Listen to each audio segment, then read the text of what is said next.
सत श्री अकाल कनेडियन साथ मैं हाँ शीतल ठाकुर लेके हाजिर हुई हाँ खबरों का बुलेटिन। आओ फिर शुरुआत करते हैं इन्हां चोणवीआं खबरों तो। अमेरिका ने 9 दिनों के लगभग 4000 हैती वासियों को किया डिपोर्ट।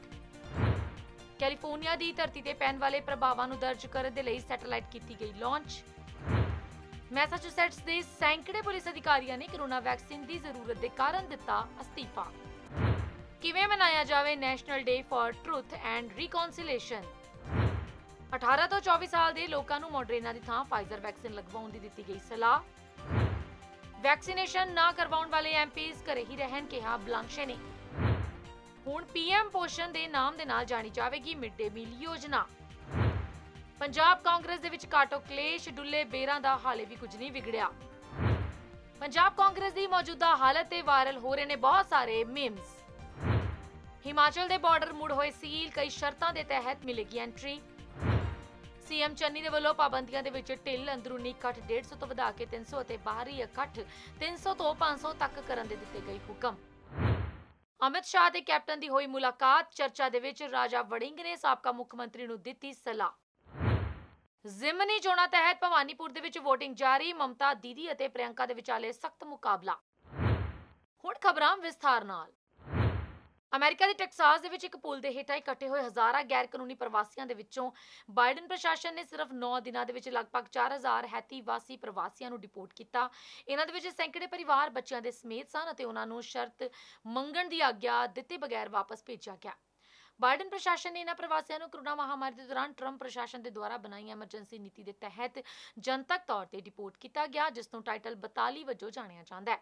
होमलैंड सिक्योरिटी विभाग के आंकड़े के अनुसार 19 सितंबर और 27 सितंबर के विचकार 37 डिपोर्ट उड़ाणा 3936 प्रवासियों के नाल हैती दे विच उतरियां, जिन्हां दे विच 2300 मापे अते बच्चे शामिल सन।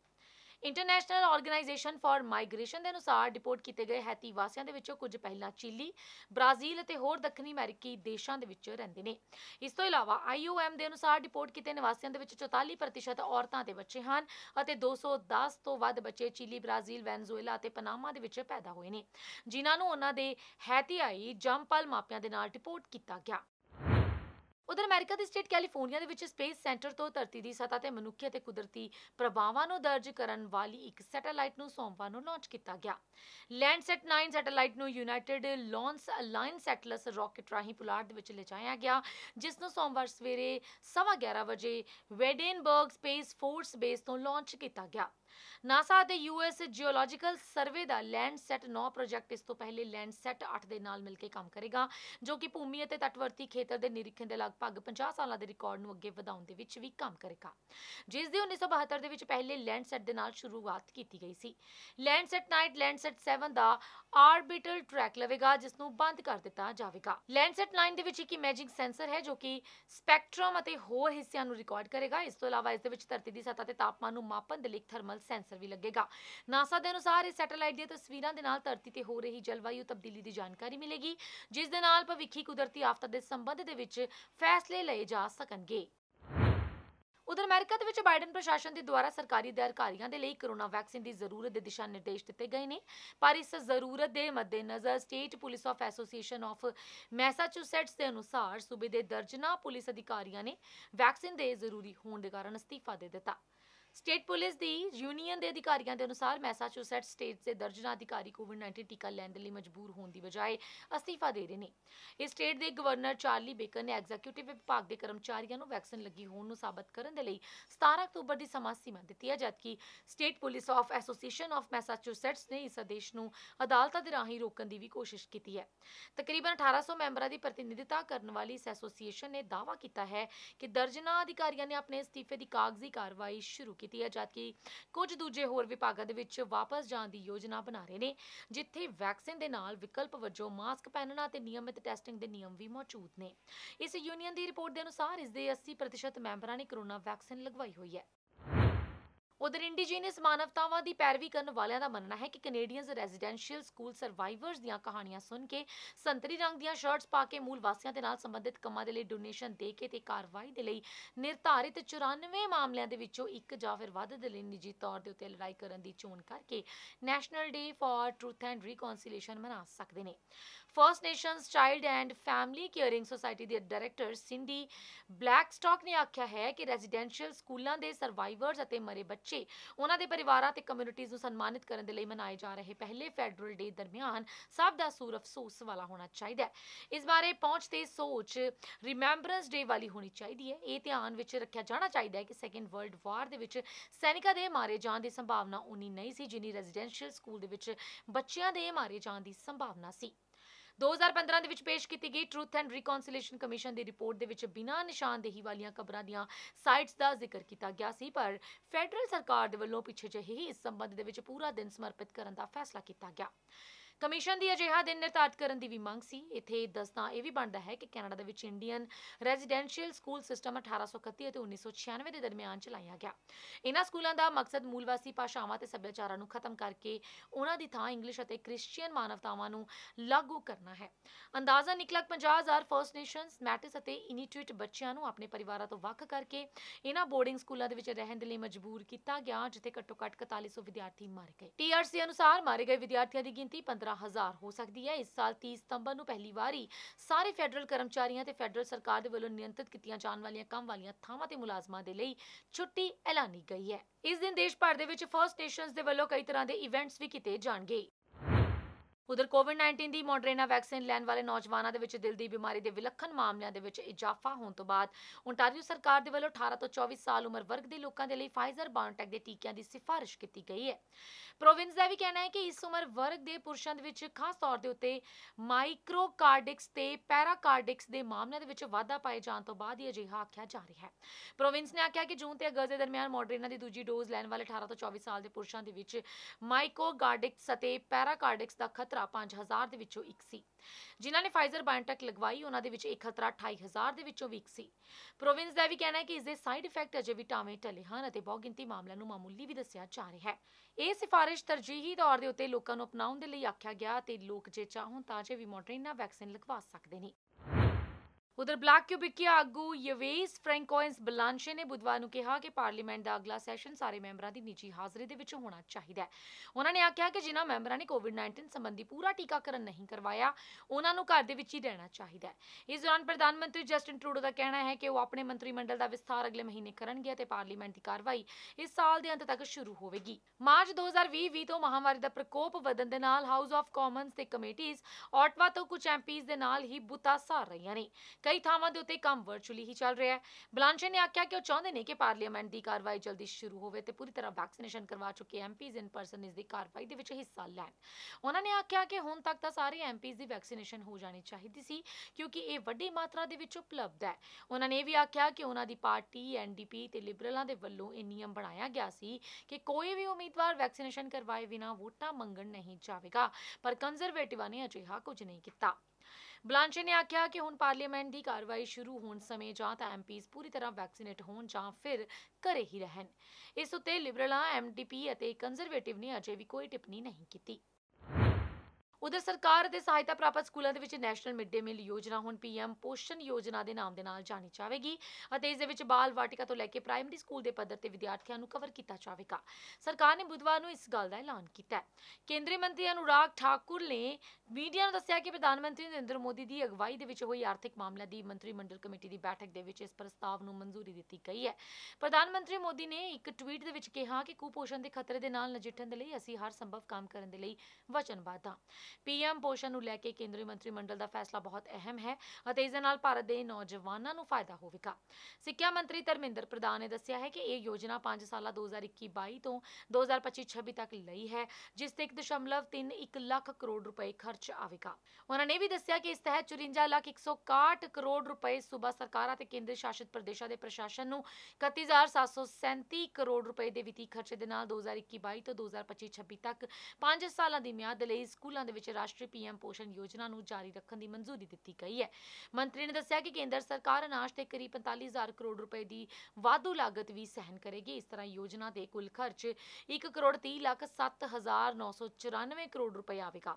ਮੰਤਰੀ ਨੇ ਦੱਸਿਆ ਕਿ ਹੁਣ ਤੱਕ ਦੇਸ਼ ਦੇ ਵਿੱਚ ਮਿਡ ਡੇ ਮੀਲ ਯੋਜਨਾ ਚੱਲ ਰਹੀ ਹੈ ਤੇ ਮੰਤਰੀ ਮੰਡਲ ਨੇ ਇਸ ਨੂੰ ਨਵਾਂ ਰੂਪ ਵੀ ਦਿੱਤਾ ਹੈ। ਕੇਂਦਰੀ ਸਿੱਖਿਆ ਮੰਤਰੀ ਨੇ ਸੂਬਾ ਸਰਕਾਰਾਂ ਨੂੰ ਅਪੀਲ ਕੀਤੀ ਹੈ ਕਿ ਰਸੋਈਆਂ, ਖਾਣਾ ਪਕਾਉਣ ਵਾਲੇ ਸਹਾਇਕਾਂ ਦਾ ਮਾਣ ਭੱਤਾ ਸਿੱਧਾ ਨਕਦ ਟ੍ਰਾਂਸਫਰ ਰਾਹੀਂ ਦਿੱਤਾ ਜਾਵੇ। ਇਸ ਤੋਂ ਇਲਾਵਾ ਸਕੂਲਾਂ ਨੂੰ ਵੀ ਡੀਬੀਟੀ ਰਾਹੀਂ ਰਾਸ਼ੀ ਮੁਹੱਈਆ ਮੁਹੱਈਆ ਕਰਵਾਈ ਜਾਵੇ। ਮੰਤਰੀ ਨੇ ਵੀ ਕਿਹਾ ਕਿ ਇਸ ਦੇ ਨਾਲ ਹੀ 11.20 ਲੱਖ ਸਕੂਲਾਂ ਤੇ 11.80 ਕਰੋੜ ਬੱਚਿਆਂ ਨੂੰ ਲਾਭ ਮਿਲੇਗਾ। ਤੁਹਾਨੂੰ ਦੱਸ ਦਈਏ ਕਿ ਮਿਡ ਡੇ ਮੀਲ ਯੋਜਨਾ 1995 ਦੇ ਵਿੱਚ ਸ਼ੁਰੂ ਕੀਤੀ ਗਈ ਸੀ, ਜਿਸ ਦਾ ਟੀਚਾ ਪ੍ਰਾਇਮਰੀ ਸਕੂਲ ਦੇ ਵਿਦਿਆਰਥੀਆਂ ਨੂੰ ਘੱਟੋ-ਘੱਟ ਇੱਕ ਵਾਰ ਪੌਸ਼ਟਿਕ ਭੋਜਨ ਮੁਹੱਈਆ ਕਰਵਾਉਣਾ ਸੀ। ਇਸ ਤੋਂ ਬਾਅਦ ਸਕੂਲਾਂ ਦੇ ਵਿੱਚ ਦਾਖਲੇ ਦੇ ਵਿੱਚ ਸੁਧਾਰ ਕਰਨ ਦੇ ਵਿੱਚ ਵੀ ਇਸ ਦੀ ਸਹਾਇਤਾ ਹੋਈ। उधर पंजाब कांग्रेस के प्रधान दे वजों नवजोत सिंह सिद्धू अस्तीफा दे चुके हैं। कांग्रेस हाईकमान के सामने एक वड्डा सवाल घूम रहा है कि आखिर सिद्धू के अस्तीफे के कारण पैदा हुई स्थिति की पूर्ति किवें होवेगी। उंज तकनीकी पक्षों वेख्या जाए तो इस पूरे मामले दे विच नवजोत सिंह सिद्धू की कोई भी गलती नहीं है। अपनी गल रखण दा तरीका वखरा हो सकता है, तो यह भी संभव है कि पार्टी के नियमां के मुताबक वो ना होवे, पर जिन्हां चेहरां नूं लैके सिद्धू इतराज प्रगटा रहे हैं वो सचमुच आने वाले समय दे विच कांग्रेस के लिए नुकसानदेह भी साबित हो सकते हैं। एडवोकेट जनरल APS दिओल की जेकर गल करिए जां फिर DGP इकबाल सिंह सहोता दी दोवें ही अधिकारियों की तैनाती आने वाले समय के कांग्रेस के लिए सवाल खड़े कर सकती है। दिओल जिथे साबका पुलिस मुखी सुमेध सैनी के नाल जुड़े हुए हैं, उत्थे ही सहोता का सीधा लिंक बेअदबी कांड के नाल संबंधित SIT के नाल रहा। सहोता भी समय समय ते सवाल उठते रहे हैं। इस बारे मामले दे विच सिद्धू नूं जो इतराज़ है वो काबिले गौर है, क्योंकि विरोधी धिर नूं कांग्रेस की एक स्मार्ट मूव जिस विच रणजीत सिंह चन्नी ने अगे लिआंदा गया सी उसका अजे तोड़ नहीं मिल रहा। कुछ अजिहे लोगों की मंत्रिमंडल दे विच एंट्री या फिर अहम मुद्दे ते तैनाती दे नाल विरोधी पार्टियां नूं एक बार मुड़ तो कांग्रेस नूं घेरन दा वड्डा मौका मिल गया। राणा गुरजीत सिंह नूं लैके भी विवाद है। विरोधी पार्टियां दा एक वड्डा सवाल खड़ा कर सकदियां ने कि जेकर कैप्टन दे मुख मंत्री हुंदे होए माइनिंग माफिया नूं लैके राणा गुरजीत सिंह नूं अहुदा छड्डना पै सकदा है, तां फिर चन्नी दे समय दे विच ओह पाक साफ किवें हो गए। कुल मिला के वेख्या जाए तो यह जो भी स्थिति पंजाब दे विच हुण पैदा हो रही है उसदे लई जिम्मेवार भावें कोई भी होवे, पर एक वड्डा नुकसान खुद कांग्रेस पार्टी नूं भुगतना पवेगा। पिछले दिन ही कांग्रेस पार्टी ने वड्डे कदम चुके ते काफ़ी सख्त फैसले लए, पर इन्हां सख्त फैसलिਆਂ ਦੀ हवा सिद्धू ਦੇ ਅਸਤੀਫੇ ਦੇ ਨਾਲ ਨਿਕਲ ਗਈ। शायद कांग्रेस पार्टी भी ਹੁਣ कैप्टन ਨੂੰ ਲਾਂਬੇ ਕਰਕੇ ਦੂਜੇ ਧੜੇ ਨੂੰ ਸ਼ਕਤੀਸ਼ਾਲੀ ਬਣਾਉਣ ਦੀ ਕੋਸ਼ਿਸ਼ ਤੇ ਪਛਤਾ ਰਹੀ ਹੈ। उधर पंजाब कांग्रेस दे विच इस समय सियासी घमसान मचिया होया है। पंजाब दे विच कांग्रेस की हालत कुछ समा पहला बेहतर सी, पर अज पार्टी की बेड़ी डुब्बन की कगार ते है। पंजाब कांग्रेस की हालत नूं लैके लोकां दे वल्लों सोशल मीडिया ते जम के पड़ास कड्ढी जा रही है। कांग्रेस की हालत के कारण सोशल मीडिया ते खूब मीम्स भी बन रहे हैं। किते यह दिखाया गया कि कैप्टन अमरिंदर सिंह नूं कुर्सी तो ला के नवजोत सिद्धू बेहद खुश ने, ते किते कैप्टन अमरिंदर सिंह नूं भाजपा दे कोलों मदद मांगदे होए दिखाया गया। जिथे नवजोत सिंह सिद्धू वल्लों इस्तीफा देण तो बाद कांग्रेस दे विच कलेश होर वध गया, उत्थे ही कैप्टन अमरिंदर सिंह दे भाजपा दे विच शामिल होण दी भी चर्चा शुरू हो गई। सोशल मीडिया तो इत्थे तक चल गया कि यह नवजोत सिंह सिद्धू की सोची समझी साजिश भी हो सकती है। इन्हां हालातां नूं लैके वख-वख तरह के वीडियोज़ अते फनी तस्वीरां लगातार सोशल मीडिया ते वायरल भी हो रही ने। उधर कोरोना काल के कारण हिमाचल जाने वाले लोगों की टैसट रिपोर्ट की लंबे अरसे तो चैकिंग हो रही सी, पर सरकार के वलों बीते समय इस चैकिंग नूं रोक के बॉर्डर खोल दिए गए हैं, जिस तो बाद बाहरी सूबियां दी गड्डियां बेरोक टोक हिमाचल दे विच दाखिल हो रही ने।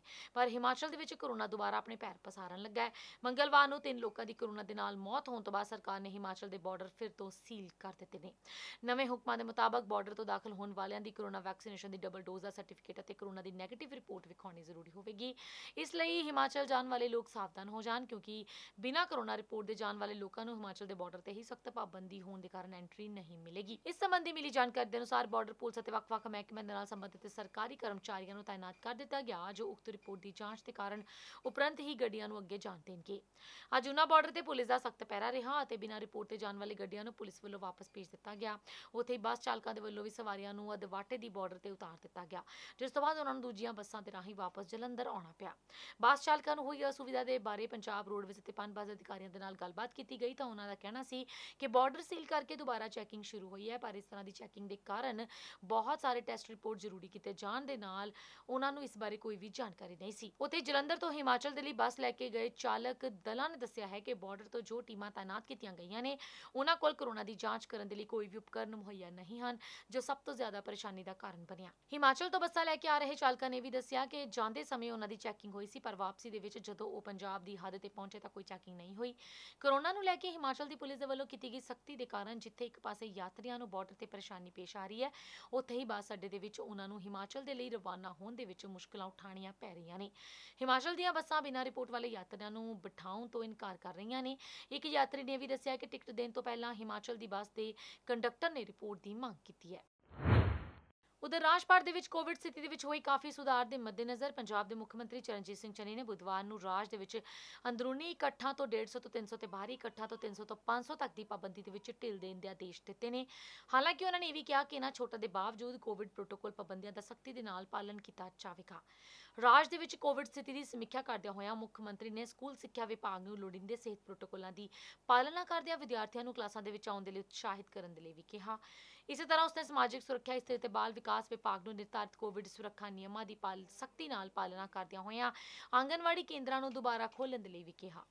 ਕੋਵਿਡ ਮਾਮਲਿਆਂ ਦੀ ਸਕਾਰਾਤਮਕਤਾ ਦਰ ਦੇ ਵਿੱਚ ਗਿਰਾਵਟ ਤੇ ਸੰਤੁਸ਼ਟੀ ਜ਼ਾਹਰ ਕਰਦਿਆਂ ਮੁੱਖ ਮੰਤਰੀ ਨੇ ਸਿਹਤ ਵਿਭਾਗ ਨੂੰ ਮਾਸਕ ਪਹਿਨਣ ਅਤੇ ਸਮਾਜਿਕ ਦੂਰੀਆਂ ਸਮੇਤ ਕੋਵਿਡ ਸੁਰੱਖਿਆ ਪ੍ਰੋਟੋਕਾਲਾਂ ਦੀ ਸਖਤੀ ਦੇ ਨਾਲ ਪਾਲਣਾ ਯਕੀਨੀ ਬਣਾਉਣ ਦੇ ਲਈ ਵੀ ਕਿਹਾ। ਉਹਨਾਂ ਨੇ ਸਿਹਤ ਵਿਭਾਗ ਨੂੰ ਆਉਣ ਵਾਲੇ ਤਿਉਹਾਰਾਂ ਦੇ ਸੀਜ਼ਨ ਤੇ ਮੱਦੇਨਜ਼ਰ ਸਾਵਧਾਨੀ ਦੇ ਉਪਾਅ ਦੇ ਵਜੋਂ ਪ੍ਰਤੀਦਿਨ 50,000 ਤੱਕ ਦੀ ਟੈਸਟਿੰਗ ਸਮਰੱਥਾ ਵਧਾਉਣ ਦੇ ਲਈ ਵੀ ਕਿਹਾ। ਮੌਜੂਦਾ ਕੋਵਿਡ ਸਥਿਤੀ ਦੇ ਬਾਰੇ ਸੰਖੇਪ ਪੇਸ਼ਕਾਰੀ ਦਿੰਦਿਆਂ ਹੋਇਆਂ ਪ੍ਰਮੁੱਖ ਸਕੱਤਰ ਸਿਹਤ ਅਤੇ ਪਰਿਵਾਰ ਭਲਾਈ ਸ਼੍ਰੀ ਆਲੋਕ ਸ਼ੇਖਰ ਨੇ ਕਿਹਾ ਕਿ ਪਿਛਲੇ ਹਫ਼ਤੇ ਦੇ ਦੌਰਾਨ 232 ਮਾਮਲੇ ਪ੍ਰਤੀਦਿਨ ਔਸਤਨ 32 ਸਕਾਰਾਤਮਕ ਮਾਮਲਿਆਂ ਦੇ ਨਾਲ ਸਾਹਮਣੇ ਆਏ ਨੇ। ਉਹਨਾਂ ਨੇ ਅੱਗੇ ਵੀ ਦੱਸਿਆ ਕਿ 14 ਤੋਂ 20 ਸਤੰਬਰ ਤੱਕ ਸਿਰਫ ਬਲੈਕ ਫੰਗਸ ਦਾ 21 ਕੇਸ ਸਾਹਮਣੇ ਆਇਆ, ਜਦਕਿ ਇਸ ਤੋਂ ਬਾਅਦ ਕਈ ਨਵੇਂ ਕੇਸ ਸਾਹਮਣੇ ਨਹੀਂ ਆਏ। ਪ੍ਰਮੁੱਖ ਸਕੱਤਰ ਸਿਹਤ ਨੇ ਮੁੱਖ ਮੰਤਰੀ ਨੂੰ ਇਹ ਵੀ ਦੱਸਿਆ ਹੈ ਕਿ ਰਾਜ ਦੇ ਵਿੱਚ ਕੋਵਿਡ ਦੀ ਸਥਿਤੀ ਸਥਿਰ ਹੈ। ਇਸ ਵੇਲੇ ਵਿਦਿਆਰਥੀਆਂ ਤੇ ਵਿਸ਼ੇਸ਼ ਧਿਆਨ ਦੇ ਨਾਲ ਰੋਜ਼ਾਨਾ 25,000 ਤੋਂ 30,000 ਕੋਵਿਡ ਟੈਸਟ ਵੀ ਕੀਤੇ ਜਾ ਰਹੇ ਨੇ।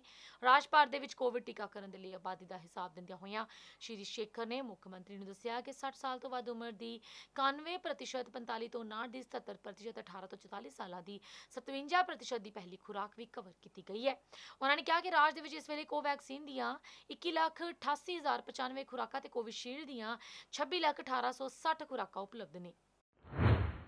ਉਧਰ ਪੰਜਾਬ ਦੇ ਨਵੇਂ ਬਣੇ ਟਰਾਂਸਪੋਰਟ ਮੰਤਰੀ ਰਾਜਾ ਵੜਿੰਗ ਦਾ ਬਠਿੰਡਾ ਦੇ ਵਿੱਚ ਜਿੱਥੇ ਜ਼ੋਰਦਾਰ ਸਵਾਗਤ ਕੀਤਾ ਗਿਆ, ਉੱਥੇ ਪੁਲਿਸ ਦੇ ਵੱਲੋਂ ਉਹਨਾਂ ਨੂੰ ਸਲਾਮੀ ਵੀ ਦਿੱਤੀ ਗਈ। ਇਸ ਮੌਕੇ ਤੇ ਪ੍ਰੈਸ ਦੇ ਨਾਲ ਗੱਲਬਾਤ ਕਰਦਿਆਂ ਰਾਜਾ ਵੜਿੰਗ ਨੇ ਕਿਹਾ ਕਿ ਸਾਬਕਾ ਮੁੱਖ ਮੰਤਰੀ ਕੈਪਟਨ ਅਮਰਿੰਦਰ ਸਿੰਘ ਨੂੰ ਕੇਂਦਰ ਦੇ ਗ੍ਰਹਿ ਮੰਤਰੀ ਅਮਿਤ ਸ਼ਾਹ ਦੇ ਨਾਲ ਮਿਲਣ ਤੋਂ ਪਹਿਲਾਂ ਕਾਂਗਰਸ ਪ੍ਰਧਾਨ ਸੋਨੀਆ ਗਾਂਧੀ ਅਤੇ ਰਾਹੁਲ ਗਾਂਧੀ ਦੇ ਨਾਲ ਮੀਟਿੰਗ ਕਰਨੀ ਚਾਹੀਦੀ ਸੀ। ਉਹਨਾਂ ਨੇ ਕਿਹਾ ਕਿ ਕਾਂਗਰਸ ਨੇ 9.5 ਸਾਲ ਕੈਪਟਨ ਨੂੰ ਮੁੱਖ ਮੰਤਰੀ ਦੀ ਕੁਰਸੀ ਤੇ ਬਿਠਾਇਆ। ਉਹਨਾਂ ਨੇ ਇਹ ਵੀ ਕਿਹਾ ਕਿ ਕੋਈ ਵੀ ਫੈਸਲਾ ਲੈਣ ਤੋਂ ਪਹਿਲਾਂ ਪੰਜਾਬ ਦੇ ਲੋਕਾਂ ਦੀਆਂ ਭਾਵਨਾਵਾਂ ਤੇ ਗੌਰ ਕੀਤਾ ਜਾਵੇ। ਜਲਦੀ ਦੇ ਵਿੱਚ ਅਤੇ ਜਜ਼ਬਾਤੀ ਹੋ ਕੇ ਲਏ ਗਏ ਫੈਸਲੇ ਹਮੇਸ਼ਾ ਨੁਕਸਾਨਦੇਹ ਹੁੰਦੇ ਨੇ। ਪੰਜਾਬ ਰੋਡਵੇਜ਼ ਤੇ ਪੀਆਰਟੀਸੀ ਦੇ ਨਾਲ ਗੱਲਬਾਤ ਕਰਦਿਆਂ ਹੋਇਆਂ ਰਾਜਾ ਵੜਿੰਗ ਨੇ ਕਿਹਾ ਕਿ ਬੱਸ ਅੱਡਿਆਂ ਦੇ ਵਿੱਚ ਸੁਧਾਰ ਕੀਤਾ ਜਾਵੇਗਾ, ਸਫਾਈ ਵਾਲਾ ਖੁਦ ਧਿਆਨ ਦੇਣਗੇ, ਬੱਸ ਅੱਡਿਆਂ ਦੇ ਵਿੱਚ ਨਾਜਾਇਜ਼ ਕਬਜ਼ੇ ਖਤਮ ਕੀਤੇ ਜਾਣਗੇ ਤੇ ਪਿਛਲੇ 5 ਸਾਲਾਂ ਤੋਂ ਖਾਲੀ ਪਈਆਂ ਦੁਕਾਨਾਂ ਦੀ ਬੋਲੀ ਹਰ ਸੰਭਵ ਤਰੀਕੇ ਦੇ ਨਾਲ ਕੀਤੀ ਜਾਵੇਗੀ। ਨਾਜਾਇਜ਼ ਚੱਲਦੀਆਂ ਬੱਸਾਂ ਨੂੰ ਬੰਦ ਕੀਤਾ ਜਾਵੇਗਾ ਤੇ ਪਰਮਿਟ ਦੀ ਬਕਾਇਆ ਰਾਸ਼ੀ ਵਸੂਲ ਵੀ ਕੀਤੀ ਜਾਵੇਗੀ। ਨਾ ਭਰਨ ਦੀ ਸੂਰਤ ਦੇ ਵਿੱਚ ਪਰਮਿਟ ਰੱਦ ਵੀ ਕੀਤੇ ਜਾਣਗੇ। ਉਹਨਾਂ ਨੇ ਕਿਹਾ ਕਿ ਸਰਕਾਰੀ ਪੈਸੇ ਦੇ ਨਾਲ ਕੋਈ ਵੀ ਸਮਝੌਤਾ ਨਹੀਂ ਹੋਵੇਗਾ। ਪੀਆਰਟੀਸੀ ਦੇ ਕੋਲ ਪੈਸੇ ਦੀ ਕੋਈ ਕਮੀ ਨਹੀਂ ਹੈ ਤੇ ਪੰਜਾਬ ਰੋਡਵੇਜ਼ ਸਾਰੇ ਡਿਪੂ ਦੀ ਬੱਸਾਂ ਨੂੰ ਪ੍ਰੋਫਿਟ ਦੇ ਵਿੱਚ ਯਾਦਾਂ ਲਿਆਂਦਾ ਜਾਵੇਗਾ। ਰਾਜਾ ਵੜਿੰਗ ਨੇ ਬਠਿੰਡੇ ਦੇ ਜੀਐਮ ਨੂੰ 1 ਹਫ਼ਤੇ ਦੇ ਵਿੱਚ ਸੁਧਾਰ ਲਿਆਉਣ ਦੇ ਹੁਕਮ ਜਾਰੀ ਕੀਤੇ ਨੇ।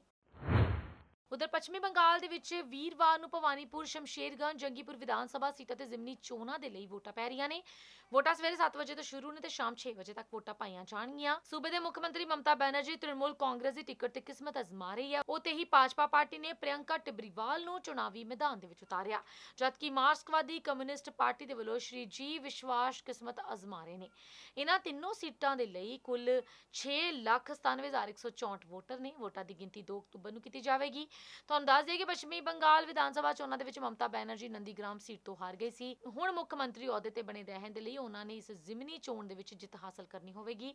ਉੱਥੇ ਹੀ 2 ਉਮੀਦਵਾਰਾਂ ਦੀ ਮੌਤ ਤੋਂ ਬਾਅਦ ਅਪ੍ਰੈਲ ਦੇ ਵਿੱਚ ਜੰਗੀਪੁਰ ਅਤੇ ਸ਼ਮਸ਼ੇਰਗੰਜ ਦੇ ਵਿੱਚ ਚੋਣਾਂ ਰੱਦ ਕਰਨੀਆਂ ਵੀ ਪਈਆਂ ਸਨ। ਵੋਟਿੰਗ ਕੇਂਦਰਾਂ ਦੇ ਬਾਹਰ ਸਵੇਰ ਤੋਂ ਵੀ ਲੋਕ ਲਾਈਨਾਂ ਦੇ ਵਿੱਚ ਖੜੇ ਨਜ਼ਰ ਆਏ। ਇਹਨਾਂ ਤਿੰਨੋਂ ਸੀਟਾਂ ਤੇ ਕੋਰੋਨਾ ਪ੍ਰੋਟੋਕਾਲ ਦਾ ਪਾਲਣ ਵੀ ਕੀਤਾ ਜਾ ਰਿਹਾ। ਭਵਾਨੀਪੁਰ ਦੇ ਵਿੱਚ 98 ਵੋਟਿੰਗ ਕੇਂਦਰਾਂ ਦੇ ਵਿੱਚ 287 ਬੂਥ ਬਣਾਏ ਗਏ ਨੇ। ਇਹਨਾਂ ਦੇ ਵਿੱਚ 269 ਬੂਥ ਮੁੱਖ ਬੂਥ ਨੇ। ਹਰੇਕ ਬੂਥ ਦੇ ਬਾਹਰ 200 ਮੀਟਰ ਦੇ ਖੇਤਰ ਦੇ ਵਿੱਚ ਧਾਰਾ 144 ਲਾਗੂ ਕੀਤੀ ਗਈ ਹੈ। ਭਵਾਨੀਪੁਰ ਵਿਧਾਨ ਸਭਾ ਖੇਤਰ ਦੇ ਵਿੱਚ 2,06,456 ਵੋਟਰ ਨੇ, ਜਿਨ੍ਹਾਂ ਦੇ ਵਿੱਚ 95,209 ਪੁਰਸ਼ ਅਤੇ 95,209 ਮਹਿਲਾ ਵੋਟਰ ਨੇ। ਭਵਾਨੀਪੁਰ ਚੋਣ ਖੇਤਰ ਦੇ ਸਾਰੇ ਬੂਥਾਂ ਦੇ ਸੰਵੇਦਨਸ਼ੀਲ ਐਲਾਨ ਕੀਤਾ ਗਿਆ। ਇਹਨਾਂ ਦੇ ਵਿੱਚੋਂ 13 ਬੂਥਾਂ ਨੂੰ ਹਾਈ ਅਲਰਟ ਜ਼ੋਨ ਦੇ ਵਿੱਚ ਵੀ ਰੱਖਿਆ ਗਿਆ। ਇਸ ਦੇ ਨਾਲ ਹੀ ਖਬਰਾਂ ਦੇ ਇਸ ਬੁਲੇਟਿਨ ਦੇ ਵਿੱਚ ਅੱਜ ਫਿਲਹਾਲ ਇੰਨਾ ਹੀ। ਆਪਣੀ ਦੋਸਤ ਸ਼ੀਤਲ ਨੂੰ ਦਿਓ ਇਜਾਜ਼ਤ ਤੇ ਤੁਸੀਂ ਜੁੜੇ ਰਹੋ ਕੈਨੇਡੀਅਨ ਸਾਥ ਦੇ ਨਾਲ।